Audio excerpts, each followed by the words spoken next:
자, 오늘은 15절 이하의 말씀에 보면 자, 이방인 중에 이런 사람들이 있었다고 했습니다. 14절을 먼저 볼까요? 내가 쫓아낼 이 민족들은 기륭을 말하는 자나 점쟁이의 말을 듣거니와 내게는 내 하나님 여호와께서 이런 일을 용납하지 아니하시느니라. 여기 기륭을 말한다. 이 점쟁이들은 소위 그 이방인들의 그 사람들을 두고 하는 말입니다. 이런 것들에 대해서 하나님이 절대로 뭐하지 않는다? 용납하지 않는다는 거예요. 자, 오늘 이 16절 이하의 말씀에 보면 우리가 이렇게 요즘에도 이렇게 보면 우리가 이렇게 하나님께 감동을 받거나 우리가 기도하는 가운데서 주님이 주시는 그런 음성을 듣는 경우가 있습니다. 그 음성이라는 게 여러분 꼭 물리적인 그런 음성을 말하는 것이 아닙니다. 성령께서 주시는 그런 감동일 수도 있겠죠. 근데 우리가 이런 부분들이 대단히 그 주관적일 수가 있고 그냥 우리 마음의 생각일 수도 있다는 거예요. 이런 부분들을 우리가 잘 분별을 해야 됩니다. 오늘 이 본문의 15절에 두 번에 걸쳐서 말씀합니다. 15절 보겠어요. 내 하나님 여호와께서 너희 가운데 너의 형제 중에서 너를 위하여 나와 같은 선지자 하나를 일으키리니 너희는 그의 말을 들을지니라. 여기서 이 그가 누구일까요? 이것은 바로 예수 그리스도를 예표하는 아주 중요한 말씀입니다. 하나님께서 이스라엘 백성들과 하나님 사이에 누구를 세우셨어요? 모세를 세우셨어요. 그리고 그 모세를 통해서 이스라엘 백성들에게 말씀을 하셨다 이 말입니다. 물론 이 표현 자체가 모세의 기준으로 나와 같은 한 선지자를 세운다고 했을 때 우리가 조금 표현이나 좀 받아들이기에 따라 저기하지만 우리가 모세와 예수님을 비교할 수 있는 존재가 아니죠.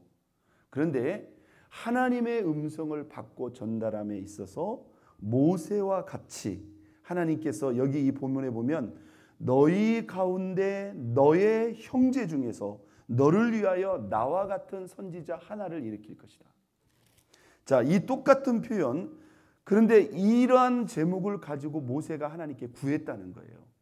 구했다는 거예요. 그때 하나님께서 모세에게 분명히 응답하셨어요. 18절에 다시 나옵니다.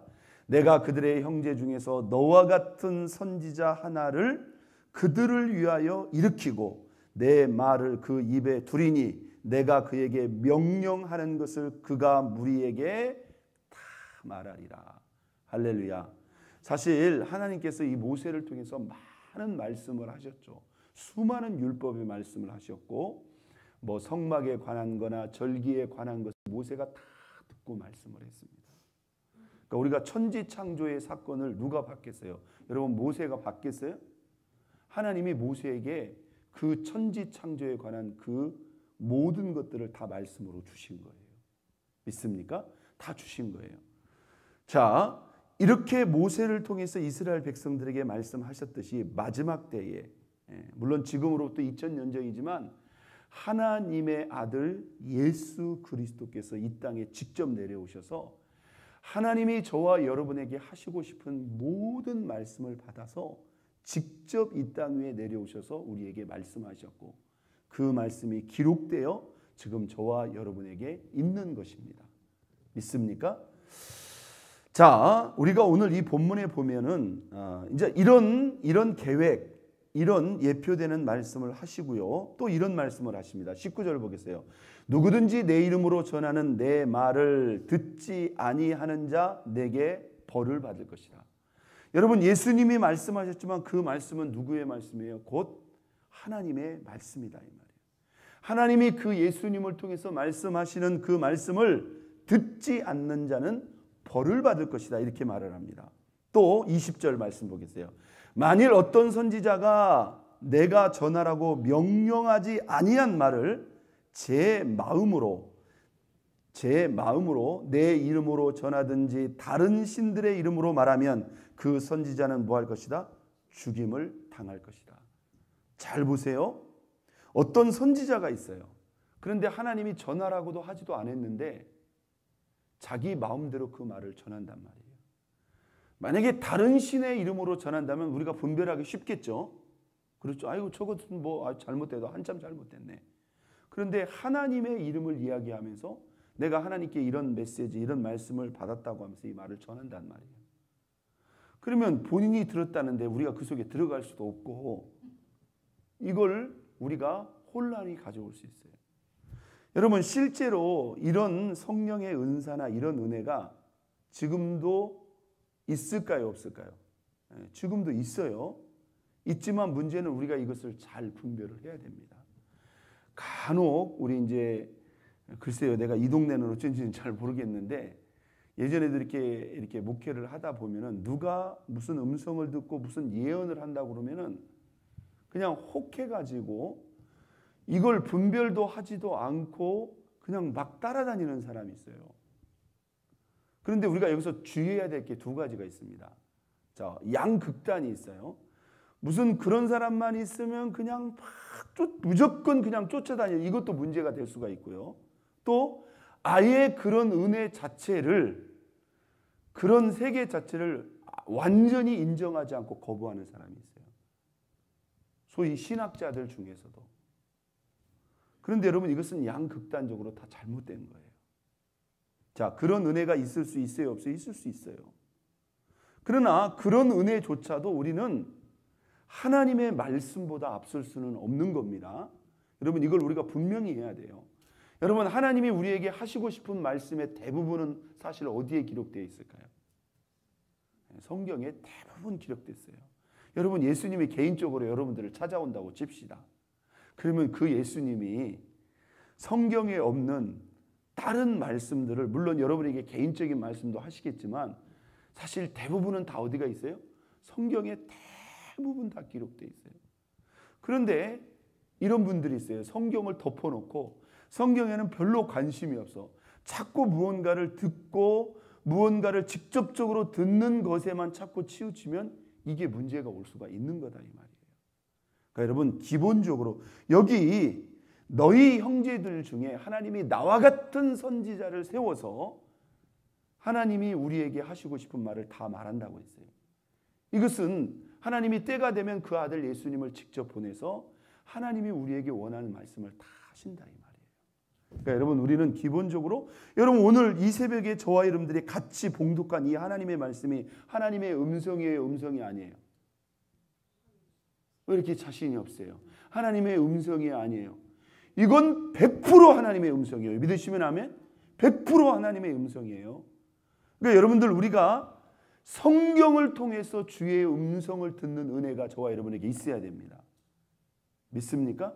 여러분들이 개인적으로 읽고 묵상하는 말씀, 이렇게 공동체 예배를 통해서 읽고 묵상하는 말씀, 여러분 하나님이 강단의 목회자를 통해서도 여러분들에게 직간접적으로 말씀하실까요? 안 할까요? 여러분 합니다.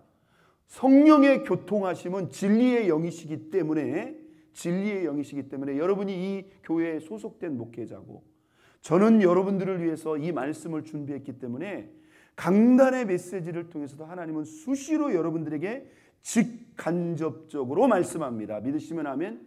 그것도 우리가 듣고 받을 수 있어야 돼요.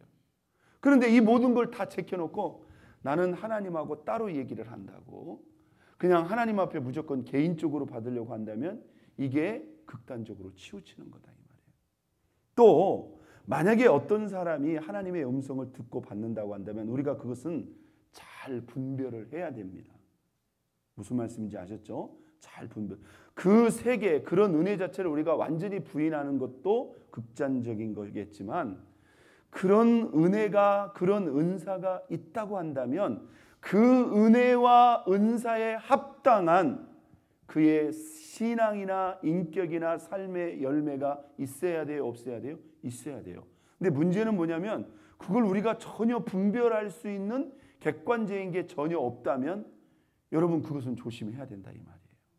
그 사람이 어떤 사람인 줄 알고 그 사람이 어떤 삶을 사는지 알고 그런 정보 자체가 없는데 요즘에요 우리가 그 유튜브를 보면은 소위 그런 영적인 신비적인 것을 가지고 말을 하는 사람들이 있다니까요. 실제로. 그러면 그 사람이 어떤 사람인지 우리가 알 길이 있어요, 없어요? 전혀 없단 말입니다. 그러면서 그런 어떤 음성을 듣고 이런 것을 이렇게 말을 하는데 제가 그것이 다 틀렸다는 것은 아니지만은 여러분 우리가 분명히 분별을 해야 돼, 안 해야 돼요? 분별을 해야 됩니다. 우리가 요한일서 4장 1절에 보면 영들을 다 믿지 말라고 나와 있습니다. 그리고 분명히 뭐라고 했어요? 영들이 하나님께 속하였나 뭐하라고 했어요? 시험하라고 그랬습니다. 여기서 시험이라는 것은 의심하라는 말이 아니고 정확히 분별을 하라는 거예요. 여러분 우리가 이 성도들을 볼 때도 마찬가지입니다. 우리가 이 성도들과 교제하고 관계할 때도 절대로 단면만 봐서는 안 됩니다. 단순히 우리가 보여지는 예배드리는 부분만 보고 그 사람의 신앙과 영성을 우리가 다 판단할 수 있을까요? 아닙니다. 당연히 예배드리는 자세도 한 부분이죠.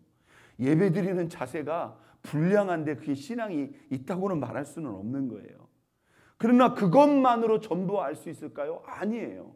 그분이 가정에서 어떻게 하는지, 성도들과의 교우의 관계가 어떠한지, 하나님의 말씀 앞에 실제로 그 말씀을 존중하고 순종하는 삶이 있는지 없는지 종합적으로 봐야 돼요? 안 봐야 돼요? 봐야 된다 이 말입니다.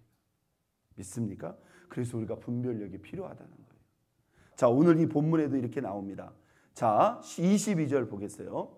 만일 선지자가 있어서 여호와의 이름으로 말한 일에 증언도 없고 성취함도 없으면 이는 여호와께서 말씀하신 것이 아니다. 그 선지자가 제 마음대로 한 말이니 너는 그를 뭐하지 말라? 두려워하지 말라. 그거 신경 쓰지 말라는 거예요.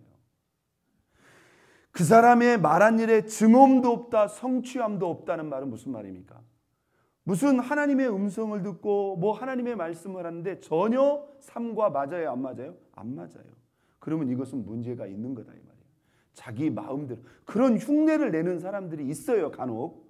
그러니까 여러분들이 그런 것들도 잘 분별을 하셔야 됩니다. 그러니까 우리가 기본적으로 우리에게는 하나님의 생각과 뜻을 알 수 있는 기본적인 계시가 있어요, 없어요? 있어요. 표준적인 계시예요. 그래서 항상 모든 것은 무엇으로? 말씀으로 먼저 분별을 해야 됩니다. 그리고 여러분에게도 하나님께서 기도하다가 또는 말씀을 읽다가 강단의 말씀을 듣다가도 그 말씀을 통해서 하나님이 여러분에게도 감동을 주실 때가 있어요. 믿습니까?